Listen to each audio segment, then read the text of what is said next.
Welcome back, everyone. Welcome back to the final day here of the RSL, the Rival StarCraft League Season 4 2026 Playoffs, day number 7, I meant to say. Welcome one and all here to the final day of the RSL. I'm, of course, RSI VIP, and with me, enjoyed by these amazing casters, by the players, and by the people in the chat as well. Welcome one and all. As we are live, we're here with something a little bit different, with a React stream, or with a co-stream. We're here with a co-stream. Think of a co-stream like an official React stream. We do, of course, have permission, as always, by those at RSL to be able to co-stream their event and to be able to add our own thoughts, our own opinions, our own added commentary on top of their own. So we're here, we are live. And again, it's been a pretty intense playoff so far. We've been seeing a lot of aggression, a lot of all-ins, a lot of shorter games. Oh, sorry, I was just fixing up the title, but a lot of shorter games, a lot of shorter streams. As of late, throughout the entirety of the playoffs, our big criticism, of course, has been how few matches are played each broadcast day. We've had like 2-hour streams, really short broadcast days for the RSL, but this should be a little bit longer. That's why it's starting earlier. This is going to be three series back to back, best of 5 followed by best of 5 followed by the best of 7. Up first is going to be Cure versus Rogue in the lower bracket, followed by the series versus Maru, and then into Max in the grand finals. So Max is waiting in the finals, Maru's waiting in the lower bracket finals, and of course we have Cure and Rogue in the lower bracket semis. So we have our top 4 players. We have some nice diversity as well. You know, we've got some Terrans, some Protoss, and some Zerg as well. Before we get ahead of ourselves, a big shout out to Archon Studios. Archon Studios, of course, they are one of the main sponsors of the event. They, of course, are bringing together the StarCraft miniatures game. Pre-orders are currently available. Discounts are available as well. If you want to get into the miniatures game, you can do so via those pre-orders. Otherwise, we're about to get into the main event. Oh boy. Shout out to Tasteless, State, Gemini, and Sturgeon, of course, as they are the main casters and, of course, they're the main commentators over for the RSL. And again, it has been an experience getting through the playoffs. Again, just hyper aggression. I do expect the aggression to continue later on in the night, but I'll be honest, Cure versus Rogue, I do feel like we're going to get more of a longer back and forth between these two players. Cure typically thrives in the mid game, in the mid to late game. Rogue, I'm curious to see how he will approach Cure. Rogue is going to be, at least in my opinion, coming as the underdog.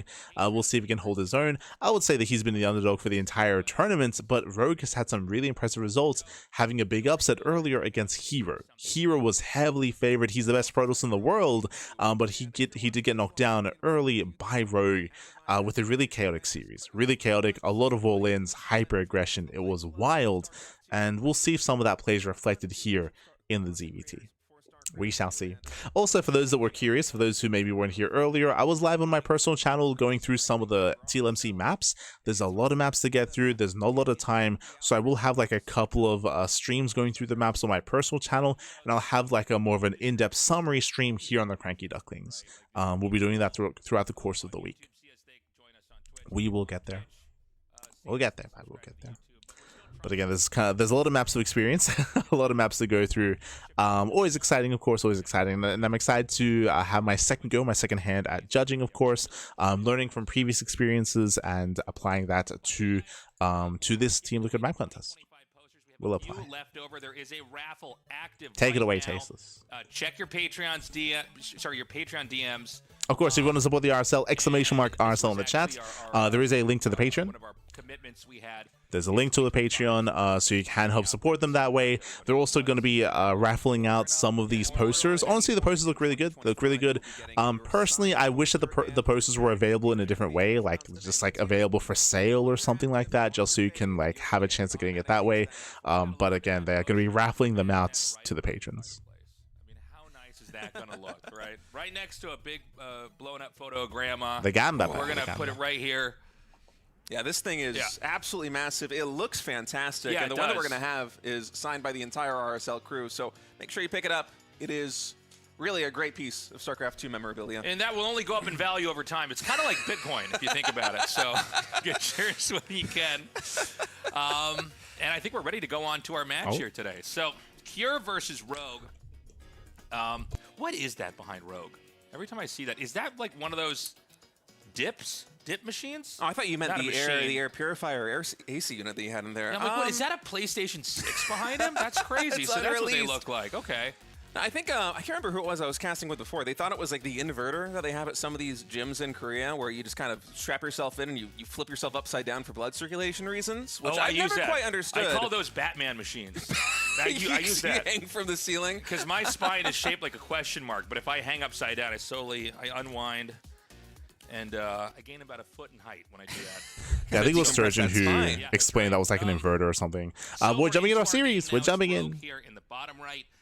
And Cure in the top left. This is in the top left-hand corner, we have Cure for Team Liquid. In the bottom right, we do have Rogue. And if you're in the chat, you know what time it is. It is Gamba time. Predictions. Predictions are now open. Place your bets on who you think will claim the series. Best of luck in the chat, as you can get your Gamba going as we dive into our first series of the broadcast. If they win that best of 7, it's a reset into a best of 3. Just to keep you up to date now that we're in the game, this is the journey we're going to be on. And by the end of tonight, we are going to have an RSL Season 4 champion. What was I going to say? All right, I was going to say that it's a bit of a shame when it comes to those posters. They said that they were going to be the staff was going to be signing them. It would have been really nice. I mean, we bring this up all the time, you know, to take advantage of the fact that they're in Korea. Would have been nice if they had gotten like Hero and Zaun and some of the other local Koreans to also sign it as well. It would make sense, and I don't think that'd be much to ask considering that they hosted the offline event. So it'd be nice if they also added that kind of value for the patrons. It's just maybe for future posters in the future. Impressive, especially Rogue this season. But you know, Cure's had a very unique approach to all the matchups. CC first at Cure. Not in any way like a carbon copy of Maro. You know, he really has a lot of interesting ideas that he's been tinkering with. Earlier pool build out of Rogue, interesting. One of the things about Rogue, and obviously this guy has been one of the greatest players ever in StarCraft 2, a world champion multiple times, but he just sort of knows how to win. You know, a lot of players will complain about like, okay, well, this is what the meta looks like, or the matchup's too hard because there are these parameters that make it too difficult for me to get into late game or do this. But what I like about Rogue is he just sort of circumvents that. Like, he's been playing a lot more of a poppy, aggressive style. Because I think in a lot of cases he doesn't want to have some of these more drawn-out games, which I think is great. I mean, I always think back to, and I can't remember which GSL finals it was because we've had so many, but he played a very specific kind of control play the entire tournament, and then when he faced Maro in the finals, he switched into only Roach Ravager and did this like weird mid-game stuff that we hadn't seen basically. Yeah, it's an interesting talking point. I think this isn't the first time we've heard them talk about Rogue's play. Like, okay, I would kind of agree. I would say we said this last time how Rogue, he's a very strategic player. Rogue, he has a lot of very unique builds and very unique styles, and that's often what he does rely upon is that kind of like tactical advantage more so than speed. Like especially nowadays, like he's even said so himself in interviews, like Rogue, he's not the fastest player anymore, like his macro isn't amazing either, like not the same that it was like pre-military service, so very often he does have to rely on other things to kind of make up for that, and we have kind of seen that throughout the course of this season and previous seasons as well. When it comes to Rogue's play, is like these more unique, quirky, like specialized builds that he whips out and often does catch people off guard.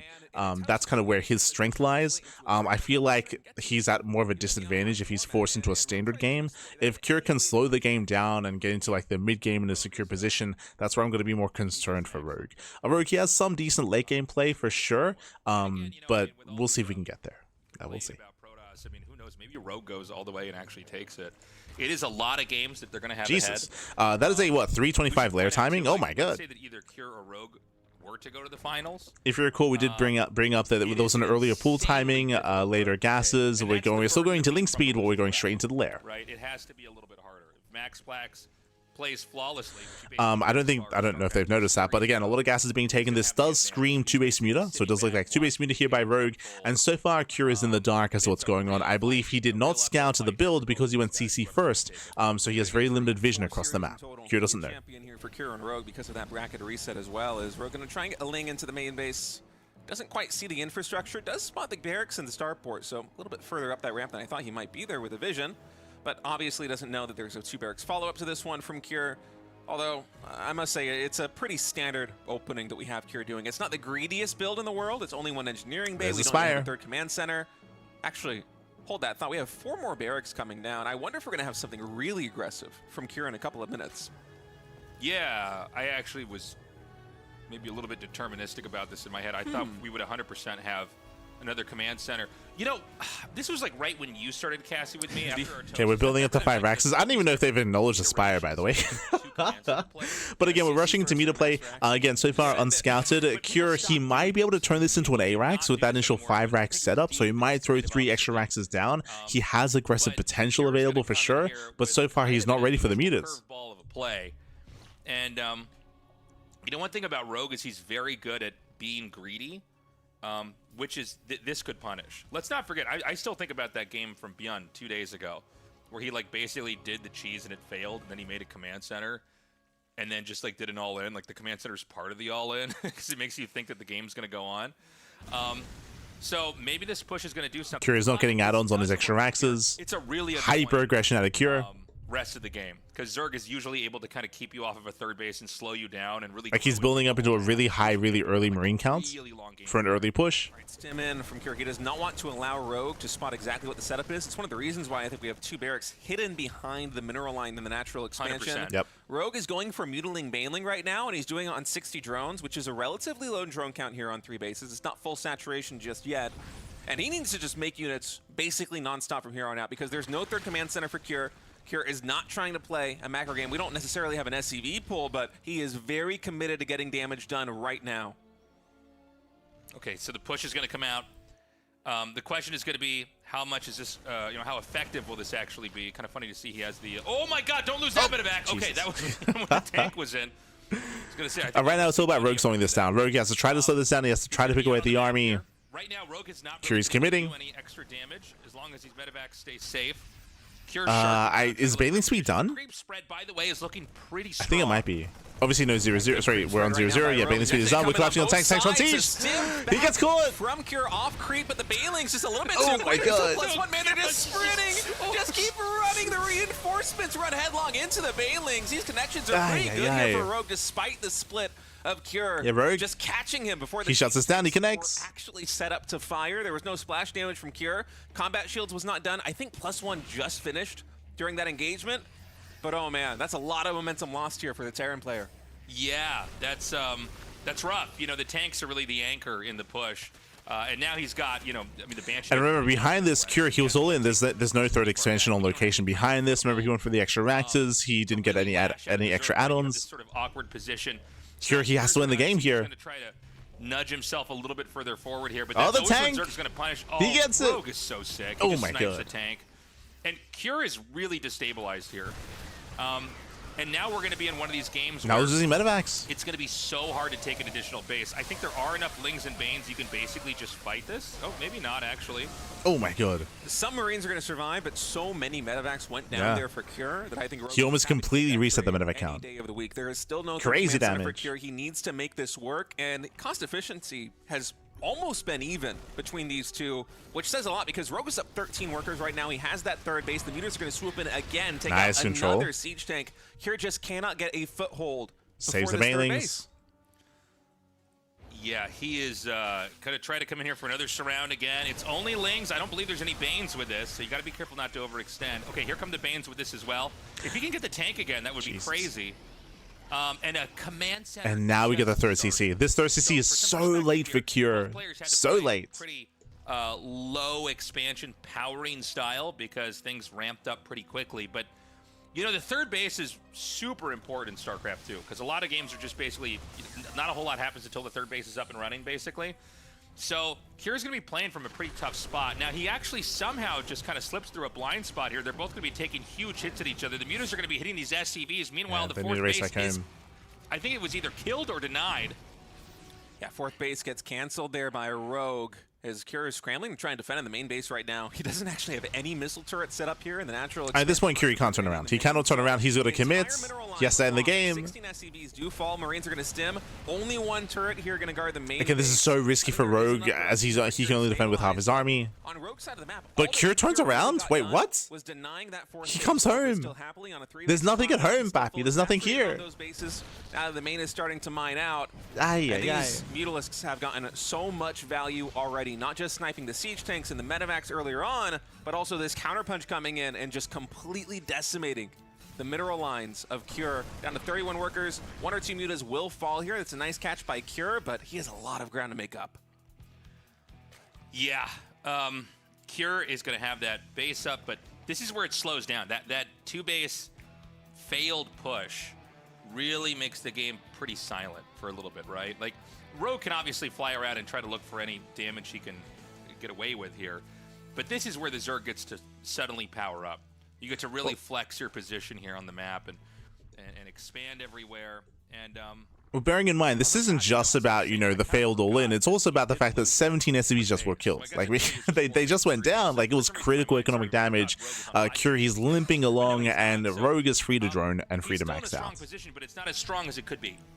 Oh, I didn't even notice this. Cure had been building the armory in the engineering bay in the natural expansion, if I'm not mistaken, and I think the Mutalisks actually canceled that. So we still don't have 2-2 started yet for Terran. They just finished in the main base instead, and look at the mineral income here for Cure. He needs to get turrets set up so that he can have some kind of defense to fall back on against the Mutas, so that he can finally get back onto the map, and then he can start these upgrades. So it's been a significant delay. We're actually going to have Rogue, who was behind on upgrades earlier on in the game, getting 2-2 much faster than the Terran, and that's something you very rarely see in the TvZ. Yeah. Yeah, that's kind of crazy. Kira's going to move out again. It's 41 SCVs. I think he went as low as 30 SCVs when the Mutas came in there and did that damage, which, by the way, makes it a lot harder to start to take advantage of this third base because you don't have the optimal amount of workers to even soak up the resources. And Rogue's going to go with a nice counterattack here. So this is walled off, but this third base is completely exposed, and it's going to be a bit of a trading position. So SCVs, almost all of them are going to be completely decimated. And I think that Rogue probably wants to sack this base that's getting attacked down here. I think you just cancel this, cut your losses, and you know, I think every time we see this tit for tat, I do think this is a little bit better here for Rogue, but hold on a second, because he's going to be elevating these units in the main, and this is a really hard position to kind of crack open. Yeah, Rogue going to be pushing in right now. All siege tanks are on the low ground. Banelings on the top. In the main base of Rogue are cleaned up by Cure, but the entire position at the triangle third just evaporates here. The Muta's now coming into the main base. The Zerglings get the full surround on the Marines. And with basically no economy back at home, I mean, Cure is on his last legs here. I think. Yeah, I mean, we were completely all in. Like, Cure is completely all in. His push did fail. That was everything he had. So a couple Marines left. Oh, he cannot lift everything up. GG gets called, and Rogue takes the first game. Rogue looking so strong. I like what Cure was trying to do, but you can see what happens. Like, again, kind of an old build, but to do the 2-base, well, command center first into like powering up, trying to do a push. If it doesn't work, it really doesn't work. It's really hard to get any kind of advantage, unless I guess you were to like just bring up the turtle on your tanks? side of the map and drag the game out to like a half hour and win with exhaust play. Yeah, I mean, Rogue just never gave him any opportunity to actually get the ball rolling. Yeah. The moment that Cure finally stepped on a creep with that 5 barracks push on a Rogue side of the map, Rogue just collapses on it from 2 locations. The siege tanks unsieged, were not able to deal with the Banelings, and Cure basically retreated back to his natural expansion, away from Mutalisks, away from Banelings, So touching on what State just mentioned, again, when it comes to the 2-base all-in that Cure went for, I do like the idea of going for a 2-base all-in, especially against a player that's going into fast Muta play. Like, on paper, this should have worked, but when it comes to the execution, what Cure failed, or where the failing was when it comes to the tank push. He got caught unsieged. He had 2 tanks. He had 2 tanks with his main army, and if they were pre-siege, if they were set up, then ideally you can kite back with your bio army, and you can focus down the Banelings with your tank fire, and then you can shut down Ling Bane, then you can stim in, and then you can kill, right? Like, that is a very threatening army that Cure had. But because he got caught on siege, the Ling Bane could just chase him all the way back home, which is what we saw. There was no anchor point there for Cure to be caught on siege in such a way. That was game. That was game then and there, getting caught on siege. And with that, GG, well played. Rogue takes the game in the series, takes a lead, and now we're loading into game number 2. Let's go. All right, game number 2 on 10,000 feet loaded in. Cure spawning in the bottom right is the red Terran, Rogue, the blue Zerg in the top left. Oh, hello. Go for the low ground wall in here. Yeah. As Cure. 2-axe Reaper. Might have some early Reaper play. Reminiscent of the way the Byun used to open in TvZ a couple of years ago. It has fallen out of style, but it's still a good build to mix in. Right. Byun still does it quite regularly. And Rogue, you know, basically staying true to, you know, what we were talking about earlier. Very much a survivor regardless of. So our assumption is it's going to be 2x Reaper. Technically, we could throw down a third Rax and go into 3x Reaper, or we could have stayed on a lower gas count and gone for a faster CC into a Marine base opener, into a faster factory. But for now, it is going to be that second Rax. Now, when it comes to this build, we'll see how Rogue reacts. We'll see how Rogue reacts. We'll see how Rogue responds. There are aggressive follow-ups you can go for this to try to punish this build as well. And I would believe that Rogue is not above that. Like Rogue, he is willing to cheese and willing to be aggressive as a reaction. So we'll see how Rogue does respond to the aggression of Cure. He's still fighting here on the final day of the RSL, up 1-0 now versus Cure. And he's been playing a different brand of Zerg from basically everybody. Low economy, very aggressive, fighting for domination on the map, not afraid to all in, not afraid to cut drones and bully a Cure who's 5-rexing him on 2 bases to his side of the map. It's exciting to see. It's super cool to see. And it's, you know, I think maybe some of the ideas that Zerg maybe needed right now. You know, every once in a while, Zerg get really into this kind of like macro mindset of like playing perfectly and kind of continuing to grow and tech up. But it's like, yeah, the race is not always going to be able to do that in different moments of the patch. Sometimes it's better to be trying to, like, you know, take fights on the map or to have counterplay and stuff like that. So this is going to be the 2-Rax Reaper with the wall in here, which usually, excuse me, usually has a command center behind it like we're seeing now. And, you know, there's a lot of different versions of this. We've seen ones where you get a lot of Reapers. We've seen ones where you get like 2 or 3. And as the game continues to develop, we're going to see exactly what Cure has in store for us. He's staying in gas. We got the answer. You cut the Reapers. Sorry, I was I was a little bit distracted. But Rogue, as a response, we spoke about this at the beginning of the game. We were curious how Rogue was going to respond to 2-Rax Reaper. The response is he stays in gas, goes to the Roach Horn, and he's going for Roach All-In. So it's going to be a Roach All-In follow-up. Now, the reason why Roach All-Ins work quite well against this build that Cure is going for is because Cure, as you can see, has no factory. He goes for a 2-Rax Reaper into a 4-Rax follow-up behind this. That means there's no tank production, there's no Banshee production. It is purely bio-army. And if Cure fails to confirm the all-in, that means Cure, he won't have any bunkers. He won't have a defensive setup. He needs bunkers to defend, and he needs Marauder production if he scouts. If he fails to scout, he'll have nothing, and then he can just die. Meanwhile, a big shout in the chat to Roctopus. Thank you so much. Thank you so much for the Twitch Prime. We do appreciate the support. And again, we'll see if Cure catches wind of what the hell is happening, because if he doesn't, then the game can just end. Right? Because he's powering up with Roaches. The Reapers are no longer scouting. So you almost like magnetically pull the Reapers back to defend. Oh, my goodness. Rogue able to get this around on all 4 Reapers. No. Dude. 0 scouting. Was tactically so perfect.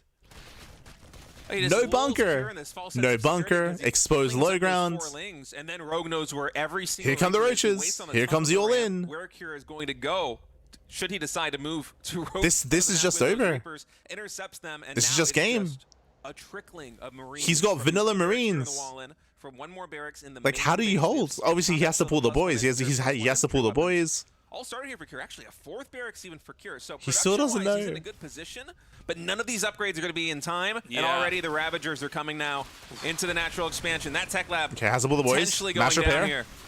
Yeah, and you can dish out these biles in a way that are going to hit those SCVs as well. Oh, he just opens it up. Gets in. No, he gets in. Oh my God, this is insane. The Roaches, the Ravagers are all going to come through here. The bile connects on the Marines. Oh my God. What? How often do you see biles connecting on Marines this early in the game? That bile does get dodged. Only 4 more Marines standing here in the natural expansion. Sure. Oh, not looking happy on the cam. Oh my God, I need to get Blizzard on my speed dial. We got to get Zerg nerf again. They're too strong. Rogue is looking so good. That was tactically so brilliant. Going for the 4 Zerglings. As he makes this call the moment he sees the wall on the low ground. I guarantee that was not the plan going into this game. But he sees the wall on the low ground. Beyond for a long time was the only Terran player who could really only make that defense work. It's been very tricky for everybody else. And Cure, he had the infrastructure to manage a defense with those 4 barracks, but he just didn't know it was coming. You want to be able to throw down bunkers. You got to get mentally prepared as well for a push like so as they're kind of alluding to, the all-in that Rogue went for is very common. So it's a very common response. We see it a lot from players like Rogue, players like Solar, players like Shin. A lot of the Korean Rogue players, that is a very common response to 2-Rax Reaper. And as we were emphasizing, obviously the big thing is scouting, right? You need to scout what's going on. You need to confirm. If you fail to figure out what's coming your way, then there's no defensive massive setup. Otherwise, how do you react to this? Bunkers. Bunkers back at home and Marauder production as well. That is necessary to defend. State did mention Bjorn. Bjorn does have a lot of really good examples of defense against that, but the first step, of course, is figuring out what's happening. The game ended basically when the Reapers got surrounded. The Reapers, they got completely surrounded by the Lings, and then there was no way to get vision across the map. There was no way to scout, and GG. GG, well played. With that, a really fast 2-0 lead here for Rogue, and will Rogue 3-0. Remember, this is a best of 5, by the way. It's a best of 5. Rogue is up 2-0 and 1 game away from claiming the entire series. The pressure is on Cure. Can he recover? Can he bounce back? Can he make a series out of this? Can we get some macro games? It's been a 2-base all-in game 1. It's been a 1-base all-in here in game 2. So far, it's just been hyper-aggression and hoping we can sink our teeth into the series. For now, we're going to be coming to a break. We're going to be coming to a break, and we'll be back soon with Rogue versus Cure. See you soon. Bye. See you soon. We know not everybody is able financially. Welcome back, everyone. Welcome back. Ooh, we are already halfway through the first series of the broadcast, or even almost done with the first series. We're back here with the RSL, the Rival StarCraft League Season 4 Playoffs Day number 7 co-stream. Of course, shout out to Gemini and Sturgeons. They do step into the casting couch, the casting stream. And again, they're going to be covering Game 3 of Rogue versus Cure. If you missed out, Rogue and Cure, they're already in Game 3. Rogue is up 2-0. He's up 2-0. What has happened so far in the series? Game 1, Cure went for a big 5 racks 2-base all-in. It failed. He got caught on siege, got caught in the center of the map, and he got shut down, and the game did progress a little bit longer from there, but it was just Cure dying. He lost 17 SCVs, trying to hold on, and everything just snowballed out of control. Game 2 was Rogue responding to 2-rack Reaper with his own all-in, with his own Roach Ling all-in, which was unscouted. So far, hyper aggression, non-stop all-ins, and Rogue has had the better end of it so far in the series. And hopefully we can get it back and forth. Hopefully Cure can recover and we can get like a Game 4 or a Game 5. But the pressure is very much so on Cure. So far it's been a game all about builds. We spoke about this at the start of the series, how this is where Rogue does excel when it comes to tactical decisions, when it comes to build order choices, when it comes to strategic play, maybe that's a better way of putting it. And this is where Cure needs to try to recover to make a series out of this. Let's go. Let's jump in. On the bottom right-hand side, Cure as the Red Terran, playing for Team Liquid. Rogue currently actually teamless. Falcons just dropped him. Unfortunate. Let's see if he can prove his worth. Prove his worth with this event. Insane mind read by Rogue, deciding to play pool first Game 2. I mean, Game 2 was more about, if you recall, it was more about just zoning away the Reaper and denying the scouts. Bearing in mind that it was still hatch first, wasn't it? Wasn't it hatch pool, or was it straight pool first? I do apologize if that's the case, but I don't think that necessarily impacted the denial of the scout or the timing of said tech. Macro orientated from him. Now that his tournament life is on the line. Yeah, it was a bit surprising to see him go for such a is this live? Yes. style with that 2-base push. It's Tasteless and them were saying it's something we don't normally see as much. So would be very surprised to see him go back into that. But it's likely going to be some more stock standard stuff coming out from Cure. I'd expect maybe some Hellion Banshee stuff, whatever. Yeah, after all the aggression, it should be a standard build here by Cure. It is going to be a hatch gas pool out of Rogue, so standard opener out of Rogue, standard opener out of Cure. There's no CC first, there's no 2-racks Reaper, there's no aggression. We're calming things down as we load into Necropolis. Necropolis is one of the more, I would say, macro maps in the map pool, has a secure 3rd and 4th base, does have the potential to punish the area in between the bases, but that's going to be in a later game state. For now, though, we're calming down. Settling in. I see in chat, what's the main stream? Do they not stream on Twitch anymore? I believe they do. I believe that's being streamed over on Tasteless's channel. I believe Tasteless is streaming over on his channel for the main stream. We're here co-streaming. The SCV will confirm that, and then he has the choice. Do you want to go to the 3rd and block it, or do you want to send that home? He's going to keep it at the front for now as the Reaper comes over, sees which way the drone is going. He might actually be a little bit too late there.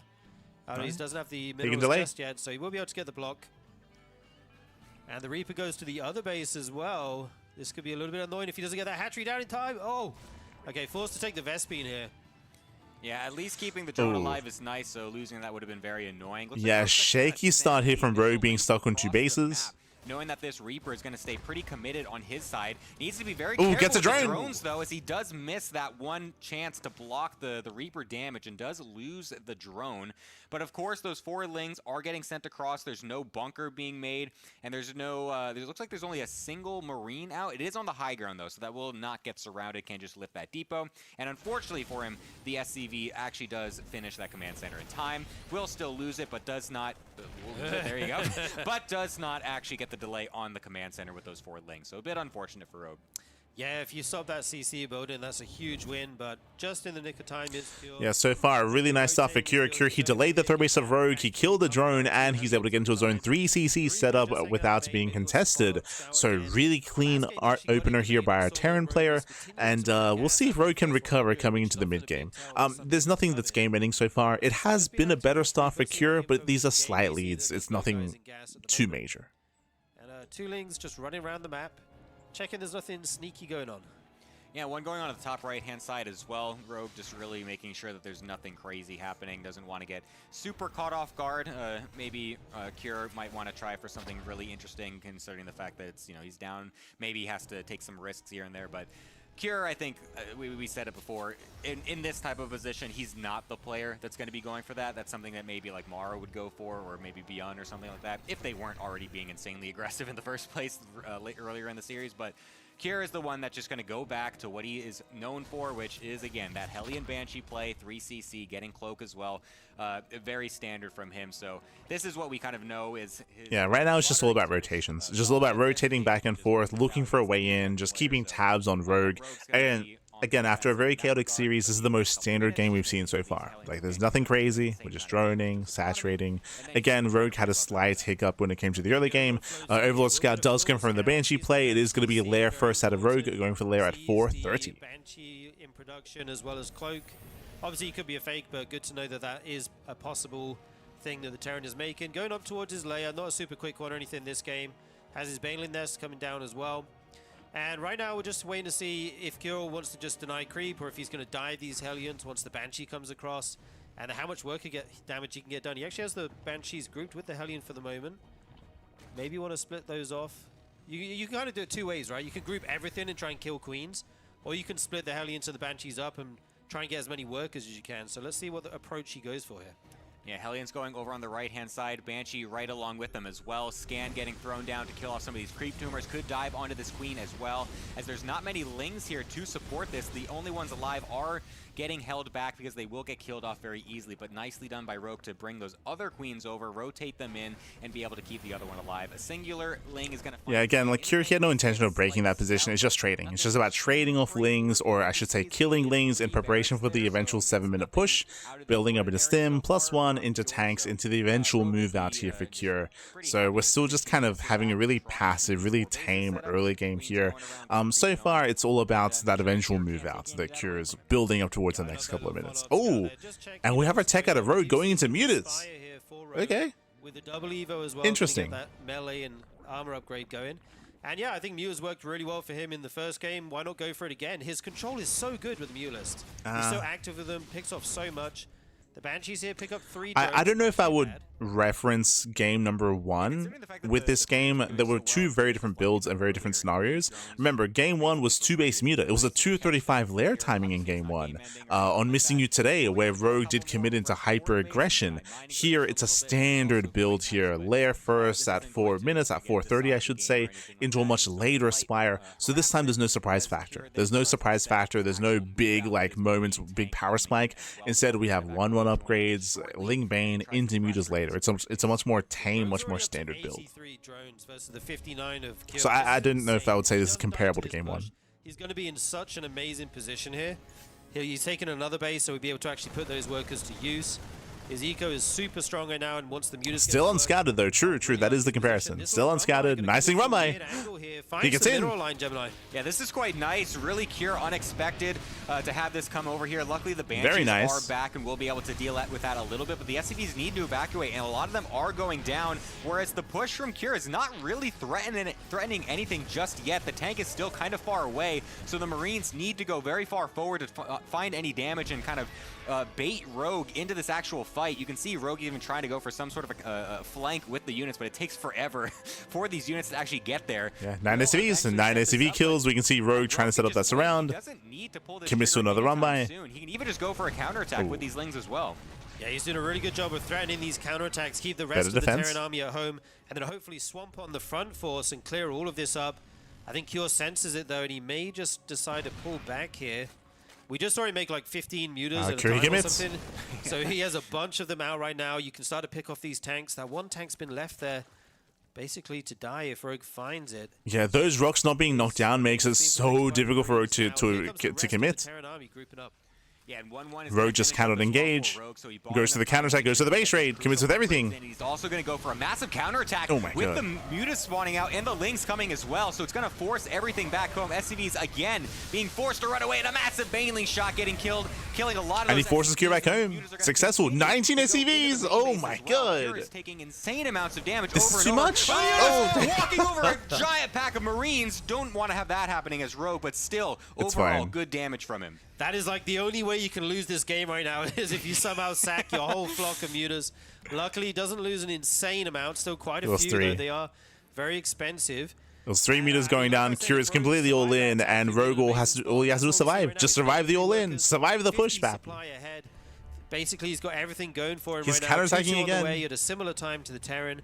Going for the Uber Chamber, and once again, not going to find the Terran head up, going to counterattack. This is just ridiculous from Rogue. Just every single time Cure wants to try and go across the map. He's going to GG as well. The counterattack, final unrelenting. fight. Rogue with a very quick 3-0 to start off our final day of RSL Season 4.